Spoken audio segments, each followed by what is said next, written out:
نحمدہ ونصلی علی رسولہ الکریم۔ احادیث مبارکہ میں ایک دعا ایسی بھی آئی ہے جس کے بارے میں یہ آتا ہے کہ فرشتے اس کا ثواب لکھنے سے پریشان ہو گئے تھے کہ اس کا آخر ثواب کتنا لکھیں۔ وہ دعا یہ ہے کہ یا ربی لک الحمد کما ینبغی لجلال وجہک وعظیم سلطانک۔ اے میرے رب، میں تیری تعریف کرتا ہوں جیسے تیری تعریف کی جلالت شان اور تیری عظیم سلطنت کے لائق ہے۔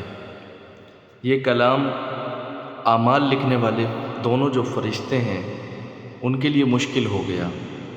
انہیں پتہ نہ چلا کہ اسے کس طرح سے لکھیں، کیونکہ اللہ تعالیٰ کی ذات کی عظمت اور اس کی سلطنت اور اقتدار کی شان و شوکت کی کوئی پیمائش ممکن ہی نہیں ہے۔ وہ دونوں فرشتے آسمانوں کی طرف گئے اور اللہ تعالیٰ سے عرض کیا کہ اے اللہ، تیرے ایک بندے نے ایک بات کہی ہے، ہمیں معلوم نہیں کہ اسے کس طرح سے لکھیں۔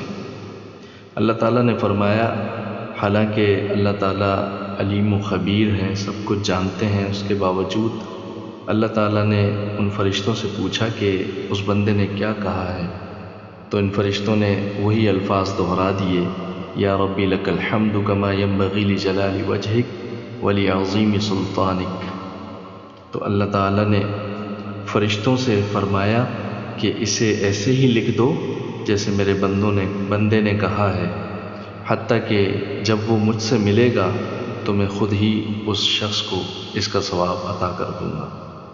تو یہ اتنی پیاری دعا ہے کہ اس کا ثواب اللہ تعالیٰ کی بارگاہ میں قیامت کے دن کتنا زیادہ ملنے والا ہے، اس حدیث مبارکہ کو سننے کے بعد اس بات کا اندازہ بخوبی لگایا جا سکتا ہے کہ اللہ تعالیٰ کے نزدیک یہ بہت ہی زیادہ مبارک اور قیمتی دعا ہے۔